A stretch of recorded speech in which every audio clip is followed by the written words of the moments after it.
Good afternoon, DeGents. This is a special Distinguished DeGents report regarding some breaking news that we just received in the Jacksonville Jaguars Indianapolis Colts game.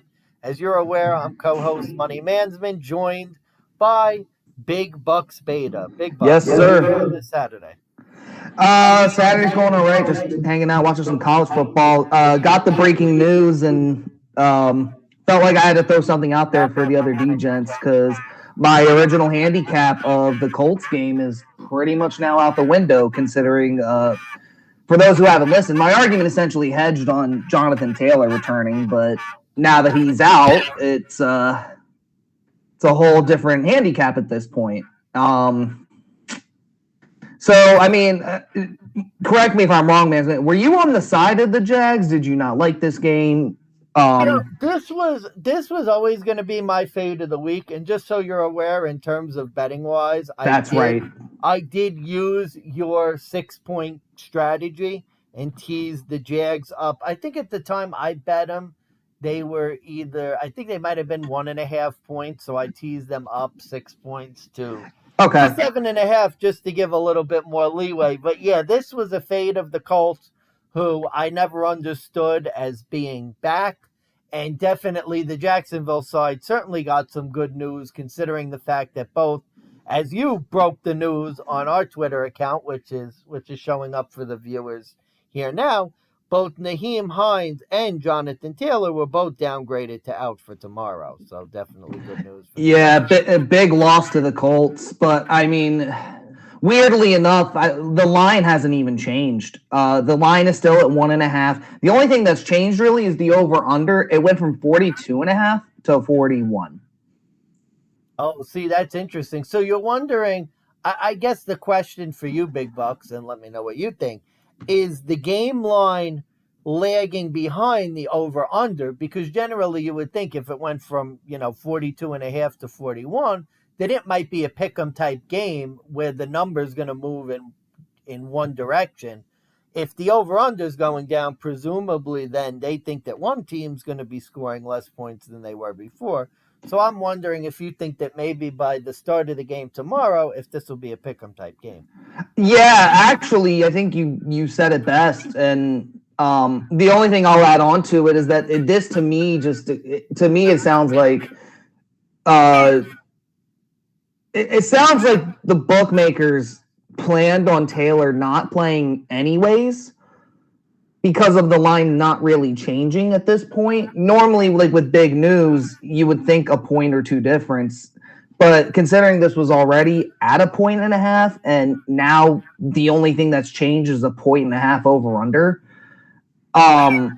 it sounds to me like these odds are actually reflected without Taylor already, which was why I believe in my original handicap I said to grab the Colts now, because if he does play, we didn't know which way the line would move.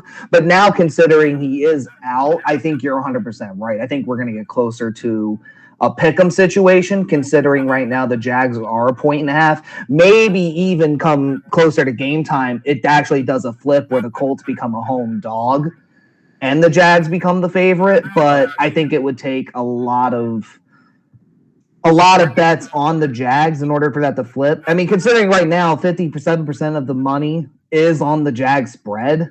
I mean, like, I don't know if you want to say this is a 50-50 game.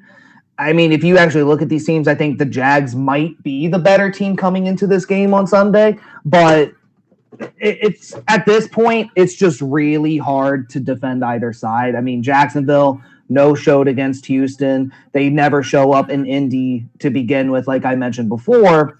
And on top of that, Jacksonville still doesn't even really show up on the road. I know the last road game they won against the Chargers was a big win for them. I wonder if that's a new trend going forward where maybe they start something new. But, I mean, I consider that like we argued before, do I think that was a quality win, or do I think they took advantage of a situation? And I think this is the game we're going to find that out. So, like I said, I think this was an angle where if you did like the Jaguars, this was a game you should just tease up and take the extra points. And that's only if you like the Jags. Me personally, I still think the Colts get it done at home. I couldn't find myself putting money on this game though, but I'm going to tell the people, like, my personal pick is to take the Colts. I would just take the money line. I wouldn't even bother with the points. Take the chalk at minus 126 at this point. Yeah, no, absolutely. And I guess just quickly to kind of end on it, looks like the second straight week where Jonathan Taylor's been ruled out and the line hasn't really changed immediately all that much, where it seems like it might be, again, and I think I mentioned it the last time, bigger deal for fantasy football players having Jonathan Taylor and Naheem Hines out as compared to like betters where it doesn't seem like maybe their impact on the game has really been viewed differently. And whether that's because they don't value the running back position that high or whether they've already factored that into the line that Taylor might not play, don't know.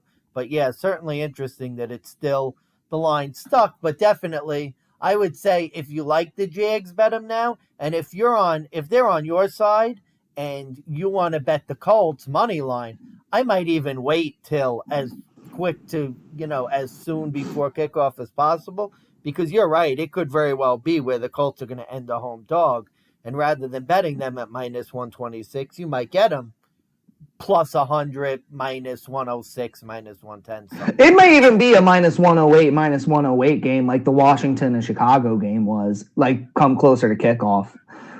That over underline dropping a point and a half. I mean, if that's the difference, like I said, hard to bank on any of these offenses showing up at this point, especially with Jacksonville on the road, with the Chargers kind of being a one. I don't want to say one-time exception, but that's just what comes to mind. But now the Colts, it looks like Phillip Lindsay's probably going to get at least half of the carries. I don't know who his other. I don't know who the other running back they have right now is, but Deion Jackson. Yeah, as much as I love me some Phillip Lindsay, I don't know how much he's really going to do in this offensive scheme at home. So that's your little quick hit on the change to the Indianapolis Jacksonville game. We just wanted to bring it to you on Saturday, and yeah, yeah, so, yeah, guys, and yeah, good luck with your bets, regardless, and we'll see how this goes. yeah, sure. And as usual, be on the lookout. I'm sure we'll post our like final sort of impressions on Twitter, like we always do before the game. So be on the Yes, sir. lookout for that. All right. Thanks so much, Big Bucks.